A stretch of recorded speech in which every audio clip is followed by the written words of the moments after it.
Assalamualaikum warahmatullahi wabarakatuh. Kembali lagi belajar bersama Miss Karmila hari ini di pelajaran tematik. Nah, anak-anak Miss semuanya, apa kabarnya hari ini? Semoga abang kakak semuanya sehat dan tetap semangat ya untuk mengikuti pelajaran kita hari ini. Semoga kita semua tetap dalam lindungan Allah Subhanahu wa Ta'ala.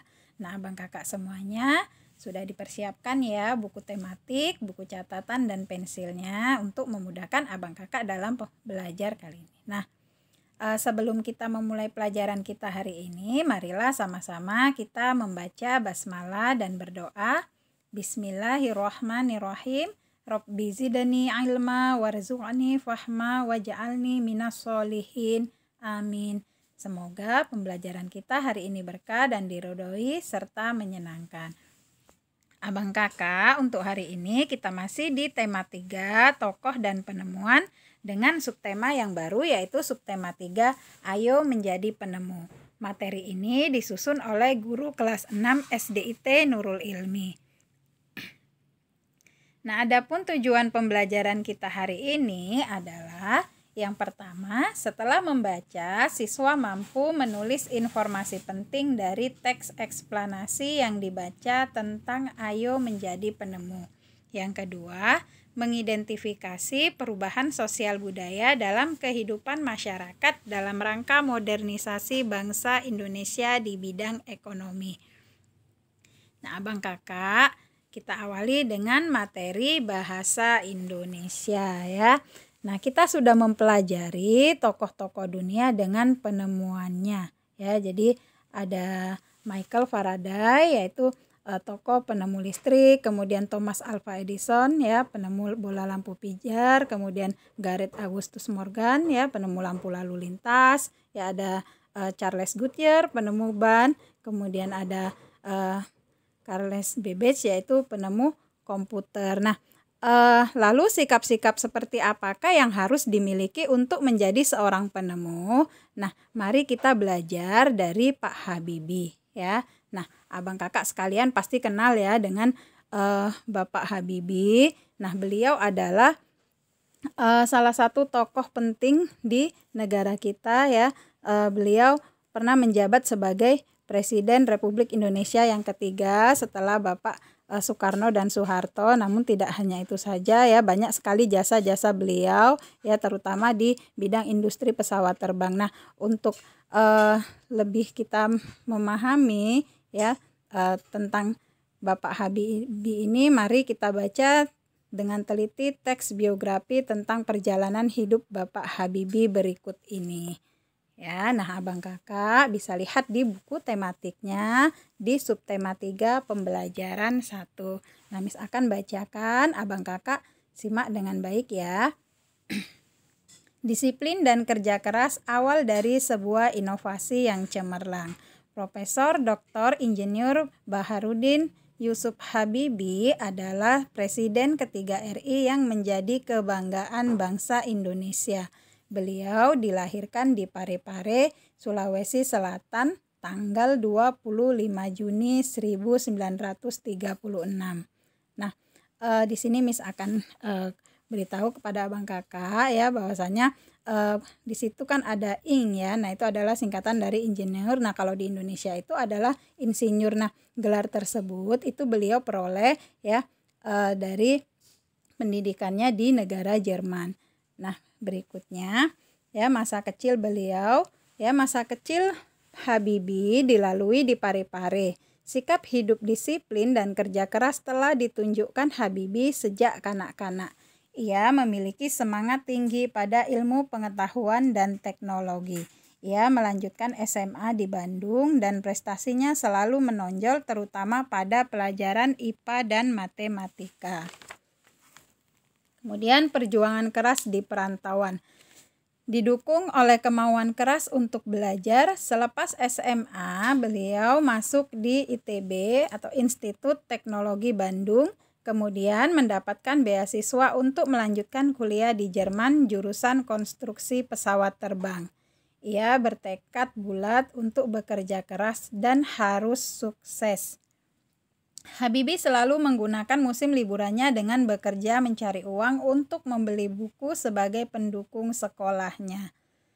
Tahun 1960, Habibie mendapat gelar diploma Ing di Jerman dengan nilai sempurna. Ia bekerja di industri kereta api Jerman dan berhasil menemukan cara untuk membuat 1000 wagon kereta api berkekuatan tinggi.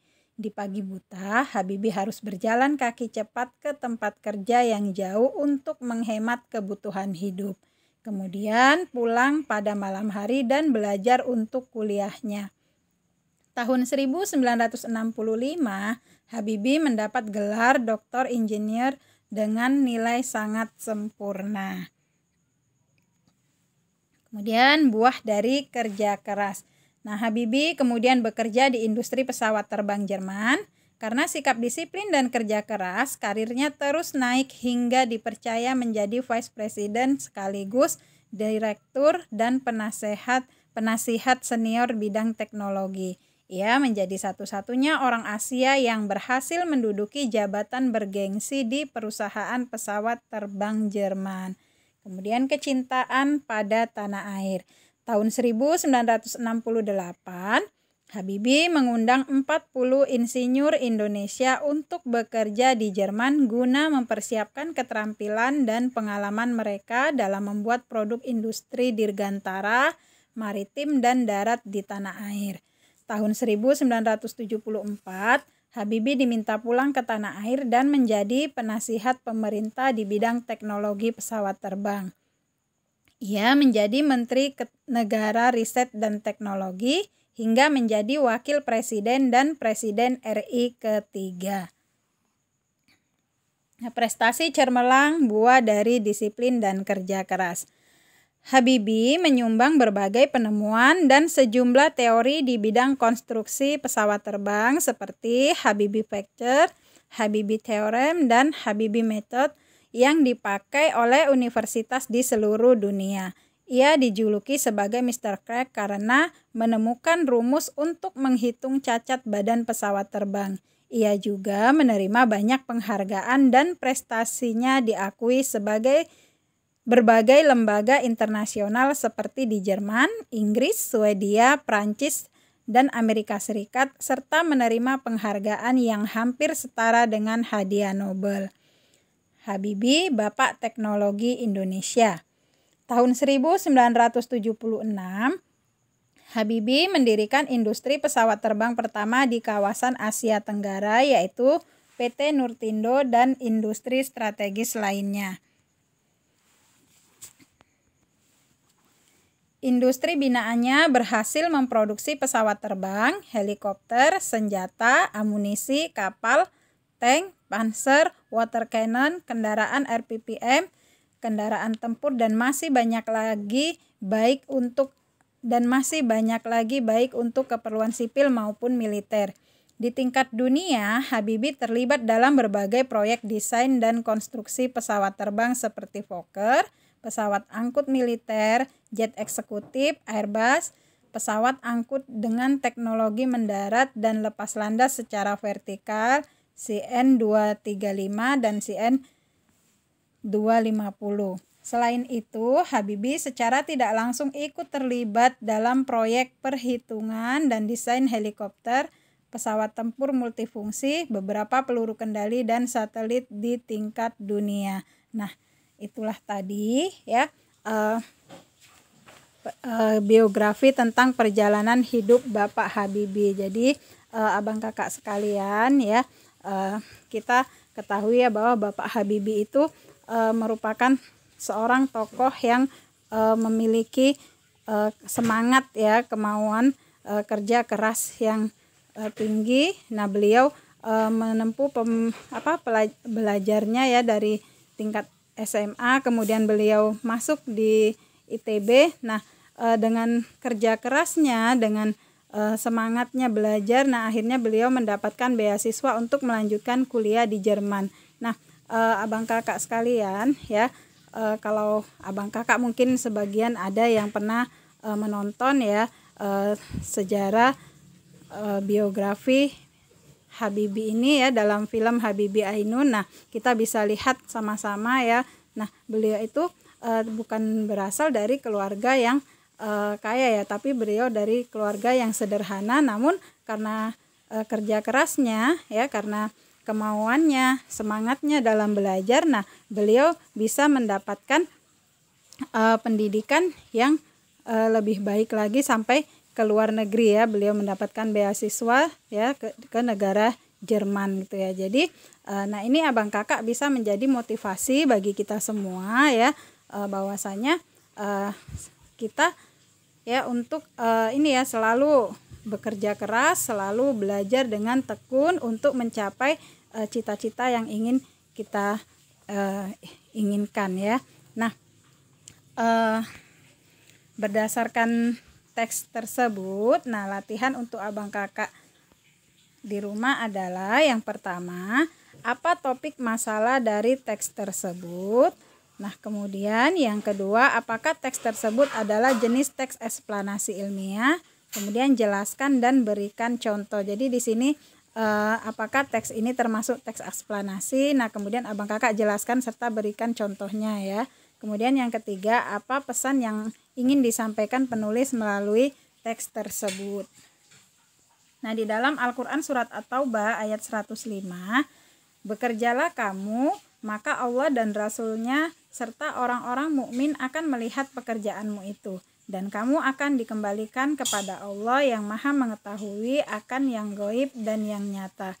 Lalu diberitakannya kepada kamu apa yang telah kamu kerjakan. Nah, ayat ini maksudnya adalah menganjurkan agar kita selalu bekerja keras ya, pantang menyerah, dan nanti Allah akan memperlihatkan hasil dari apa yang telah kita kerjakan. Nah, untuk abang kakak sekalian kan ini ya sebagai pelajar. Nah, maka apa pekerjaan abang kakak sekalian? Nah, pekerjaan abang kakak sekalian adalah belajar dengan tekun ya. Jadi belajar dengan tekun ya, dengan giat untuk meraih cita-cita abang kakak sekalian. Jadi di mana kita ada kemauan ya, pasti nanti Allah akan memberikan jalan, dan Allah nantinya akan menunjukkan kepada kita hasil dari apa yang sudah kita usahakan ya. Oke, nah sekarang kita akan lanjut ke materi IPS ya. Nah, Habibie dengan penemuannya telah memberikan manfaat yang cukup besar terhadap dunia transportasi, khususnya pada transportasi udara. Nah, bagaimana pengaruh alat transportasi terhadap kehidupan ekonomi masyarakat Indonesia? Nah, jadi banyak sekali pengaruh ya alat transportasi terhadap kehidupan ekonomi masyarakat Indonesia. Dengan adanya alat transportasi dapat mengangkut ya barang-barang hasil produksi dari produsen ya, bisa disalurkan kepada konsumen. Nah, apalagi untuk saat ini ya banyak sekali ya jenis-jenis alat transportasi yang memudahkan alur distribusi ya, pendistribusian barang-barang ataupun jasa ya. Nah, berikut ini kita akan melihat ya, amati proses distribusi dalam kegiatan ekonomi berikut ini. Nah, abang kakak ya, untuk mengingatkan kembali ya, dalam kegiatan ekonomi itu kan ada 3 ya, ada produksi, distribusi, dan konsumsi. Di mana produksi itu adalah kegiatan menghasilkan barang ataupun jasa ya. Nah, orang yang melakukan kegiatan produksi itu disebut produsen. Nah, kemudian distribusi yaitu penyaluran barang dari produsen ke konsumen ya. Nah, kemudian yang terakhir itu ada kegiatan konsumsi, yaitu kegiatan memakai atau menggunakan ya, menghabiskan nilai suatu barang ya. Nah, di sini kita akan bahas ya, akan mempelajari proses distribusi dalam kegiatan ekonomi. Nah, perhatikan gambar berikut ini. Nah, di sini ya, di mana proses produksi dilakukan, yaitu di pabrik. Nah, kemudian hasil dari proses produksi ya atau hasil dari industri ini ya disalurkan melalui mobil box atau bisa juga melalui pesawat. Nah, dibawa ke perusahaan-perusahaan penyalur ataupun pedagang-pedagang besar ya. Nah, kemudian disalurkan kembali ya ke toko-toko ataupun ke pedagang-pedagang. Nah, kemudian disalurkan lagi ya melalui pedagang eceran. Nah, inilah proses distribusi dalam kegiatan ekonomi. Nah, untuk saat ini ya untuk mendapatkan suatu barang ya kita tidak harus langsung membelinya ya ke tempat produksinya. Nah, banyak sekali jasa-jasa ini ya penyaluran barang dan jasa yang disediakan ya. Nah, kita misalnya membutuhkan barang ataupun membutuhkan makanan, nah kita juga bisa memesannya via online ya. Kita bisa menggunakan jasa misalnya kayak GoSend ya, GoFood. Nah, banyak sekali yang bisa kita gunakan ya untuk mendapatkan suatu barang ataupun jasa ya. Nah, ini semua berkat kemajuan ya di bidang teknologi transportasi dan tidak lepas pula daripada jasa-jasa para tokoh penemu yang telah menemukan alat-alat transportasi tersebut. Nah, abang kakak, nah sekarang ya latihan untuk abang kakak di rumah. Nah, diskusikan pertanyaan berikut ini. Yang pertama, bagaimana pengaruh alat transportasi modern terhadap penyebaran barang-barang hasil produksi pertanian, perikanan, dan industri? Berikan beberapa contohnya. Nah, di sini abang kakak nantinya ya tuliskan ya hasil-hasil produksi ya di dalam kolom yang di sini. Nah, Miss minta ada 5 ya barang hasil produksinya. Nah, bisa itu produksi hasil daripada pertanian, bisa hasil produksi perikanan maupun dari industri. Jadi banyak sekali ya hasil-hasil produksi pertanian, ada sayur-sayuran, buah-buahan misalnya ya. Nah, kemudian dari perikanan, kemudian dari industri itu misalnya ada industri makanan ya. Nah, atau pakaian. Nah, itu banyak sekali contohnya. Nanti abang kakak tuliskan di dalam kolom tersebut. Nah, kemudian ya, apa yang terjadi pada kehidupan masyarakat jika tidak terdapat beragam alat transportasi modern seperti pesawat terbang, kapal laut, kereta api, dan truk kargo. Nah, di sini nanti abang kakak tuliskan ya apa dampaknya bagi kehidupan masyarakat ya apabila ada alat transportasi. Nah, kemudian kalau yang di sini apabila tidak ada alat transportasi, nah apa dampaknya gitu ya bagi kehidupan masyarakat dalam penyaluran hasil-hasil produksi tersebut ya. Nah, abang kakak sekalian, dikerjakan nanti latihannya di rumah ya. Nah, hari ini kita sudah mempelajari ya biografi Bapak Habibie, kemudian kita mempelajari bagaimana alur distribusi barang dan jasa ya dari produsen ke konsumen. Nah, Miss ingatkan kembali, tetap semangat belajarnya di rumah ya, mengulang-ulang materi pelajaran yang sudah sebelumnya disampaikan, kemudian tetap mengerjakan latihan-latihannya. Nah, jangan lupa nanti latihannya dikirimkan melalui WA Miss ya. Miss ucapkan terima kasih kepada abang kakak yang sudah menonton video ini dari awal hingga akhir. Tetap semangat belajar di rumah, tetap jaga kebersihan, jaga kesehatan, tetap melaksanakan ibadahnya, sholat 5 waktu, tilawah dan murojaah hafalannya. Nah, kita akhiri dengan lafaz hamdalah, alhamdulillahirabbil alamin. Kita ketemu lagi di materi berikutnya. Assalamualaikum warahmatullahi wabarakatuh.